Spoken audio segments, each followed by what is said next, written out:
Buenas tardes, soy Jair Martínez Asensio, estudiante de la Universidad Nacional Abierta de Distancia UNAD, del CEAC José Acevedo Gómez, Bogotá. Hago la presentación de la fase 3 en lo que tiene que ver al curso de la materia físico-química ambiental. Un caso de estudio que tiene que ver con la industria textil de la industria Colortex S.A. en una estación donde se tomaron datos de calidad de agua en la estación de Niquía, en el municipio de Bella, y la estación Ancón Norte, en el municipio de Copacabana. De acuerdo a este anexo, pues tenemos que hacer la evaluación del impacto ambiental asociado a los vertimientos de la empresa de Curtiembres. El primer punto. Segundo punto, identificar las etapas del proceso e identificar en cada uno de los procesos de tipo de contaminantes si existe. Pues yo hice el análisis, en el caso del primer punto, de la industria de Curtiembres. Pues para generar sus productos lo hace por medio de sustancias químicas orgánicas e inorgánicas que generan vertimientos altamente contaminantes que en la mayoría de los casos son descargados directamente a las fuentes superficiales. Pasa aquí en Bogotá, pasa en Villapinzón, pues aunque ya están haciendo una especie de tratamiento, no se está haciendo efectivamente.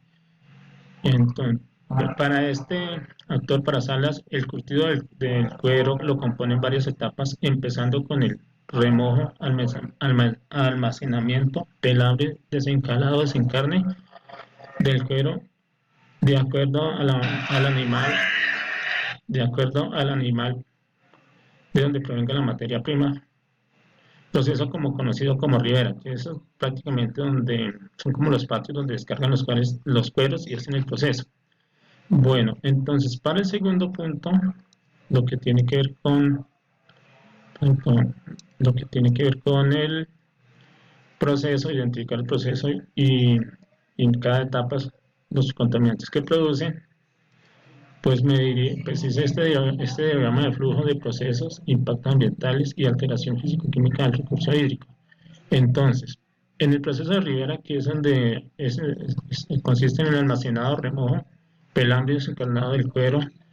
Los impactos ambientales se generan casi todos ahí. Consumo alto de agua, contaminación de aire por vapor, de gases, malos olores y ruido, alteración de las condiciones físico-químicas del agua, contaminación del suelo por residuos sólidos y biológicos.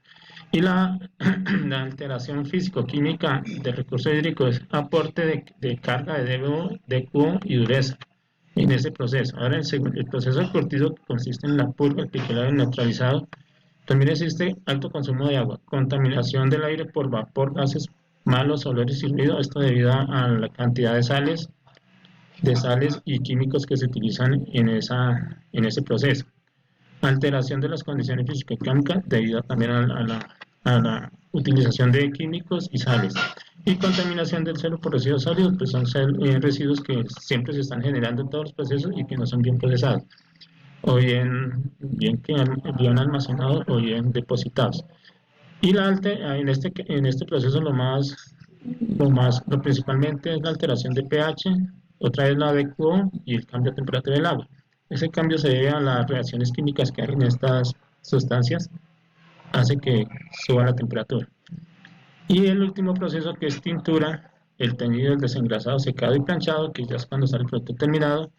También existe alto consumo del agua, entonces uno de los impactos, alteración de las condiciones físico-químicas del agua, químico completo, y la alteración del pH, mineralización del agua, ya que en la mayoría de estos procesos de tintura se utilizan son tinturas para teñido metálicas, entonces esto aumenta la carga de minerales en el agua. En general, esto nos produce la contaminación del recurso. Bueno, entonces, a partir de ahorita tenemos ya el proceso, los cálculos donde, de acuerdo a la profesora, nos explicaba muy bien la tablita esta, yo la puedo entender. Entonces, aquí tendríamos primero el del cálculo del caudal. Está el cálculo caudal. Después calculamos la carga másica que correspondía a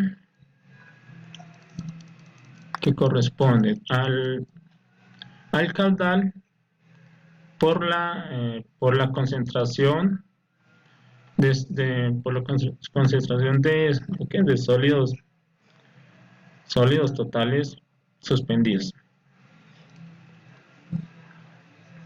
Posteriormente calculamos el porcentaje de oxígeno de acuerdo a una tabla que nos envió la profe, donde se evidenció que el oxígeno realmente para las condiciones de vida de los seres vivos acuáticos no es el más favorable. Siguiente, se empezó con el cálculo del índice de contaminación y entonces pues comenzamos con el ICOMI, donde se caracterizan la conductividad, la dureza y la alcalinidad. Valores que en la estación de Niquía, solamente aguas arriba está es decir, no supera el valor de la ecuación que se genera para este índice aquí en el ICOMI. Los demás valores están por encima de 1, es decir, tanto para la conductividad, para la dureza y la alcalinidad, lo cual pues, se llegó a hacer el ajuste con la tabla llevándolo a 1 porque los valores superaban ampliamente el valor permitido por la fórmula para el ICOMI. Lo mismo sucede con el índice de contaminación por bacteria orgánica, que es el ICOMO. La DBO, en todos los puntos donde se hizo el muestreo, supera el valor máximo permitido, que es 1. En el caso de los coliformes totales, lo mismo se presenta en todos los casos, tanto en aguas arriba en Niquía, aguas abajo en Niquía, aguas arriba en este otro punto de muestreo y lo mismo aguas abajo. Primero, ¿cuál es el punto de muestreo? En Ancón Norte. Valores que superaron, y de ahí que toca hacer el ajuste en la siguiente tabla.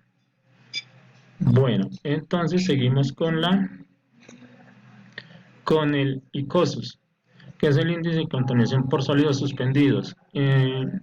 Este índice, aguas arriba en la estación de Niquía, no supera lo que dice la fórmula, no supera el 1, mientras que aguas abajo sí, porque ya tiene pues la agregación de todos los sedimentos que le agrega al proceso la industria. En la estación de Ancón Norte, tanto aguas arriba como aguas abajo superan el valor permitido por la fórmula. El ICOTRO, en ambos casos hay hipereutrofia, es decir, que es un agua alta en ingredientes biológicos aptos para la generación de microorganismos, que lo que hacen es consumirse en el oxígeno. Bueno, entonces aquí ya tenemos la tabla con los cálculos ya ajustados, porque en la mayoría de casos no pasaron el valor permitido. Entonces tenemos que el ICOMO en Niquía ya ajustado sigue siendo alto, por eso de acuerdo a la categoría de valores aquí está en rojo, tanto aguas arriba como aguas abajo, lo mismo que en la estación de Ancón Norte. Se salva el ICOSUS ahí en la estación de Niquía, aguas arriba, los demás datos están altos, superan lo permitido. En el caso del ICOTRO, pues todos tienen hipereutrofía, es decir, exceso de nutrientes por elementos como el nitrógeno y el potasio. Esto es lo que tiene que ver con el cálculo, con los cálculos ICO. Pues aquí el porcentaje de oxígeno se hizo de acuerdo al link que nos envió la profesora, y pues aquí está el pantallazo. Ahora, pues anexo unas conclusiones que tengo aquí. Con respecto al ICOMO, el índice de contaminación por materia orgánica es demasiado alto por los parámetros de DBO y de QO, superan los valores permitidos en la resolución 631 de 2015 en su capítulo 5, lo que tiene que ver con estos vertimientos de origen no residencial. El I4 es otro de los puntos de medición que superan los valores permitidos. Esto se debe a que la DBO y DQO tienen valores altos, tanto aguas arriba como aguas abajo, permitiendo el crecimiento de microorganismos como bacterias aeróbicas o anaeróbicas. En general, cuanto más DBO, más contaminación está, está el recurso, el recurso físico, el recurso hídrico. Pues yo recomiendo a la autoridad ambiental del Valle de Aburrá hacer el cierre temporalmente de la empresa hasta que se logre llegar a los valores permisibles en la norma, que no afectará al medio ambiente y el recurso hídrico. Eso con el acompañamiento, lógicamente, de la autoridad ambiental. Esto pues para darle la oportunidad también a los empresarios que puedan trabajar. Y tengo otra cosita que se me olvidaba aquí en el cálculo que tiene que ver bueno, el índice de temperatura, pues en ambos casos es decir, no es un índice que afecte tanto la contaminación del agua. Con respecto al ICOPH, pues en el segundo, en el punto aguas abajo de la estación de Nuquía, pues es un poquito relativamente alto, pero tampoco no se ve muy afectado por este ítem, por el ICOPH. Gracias.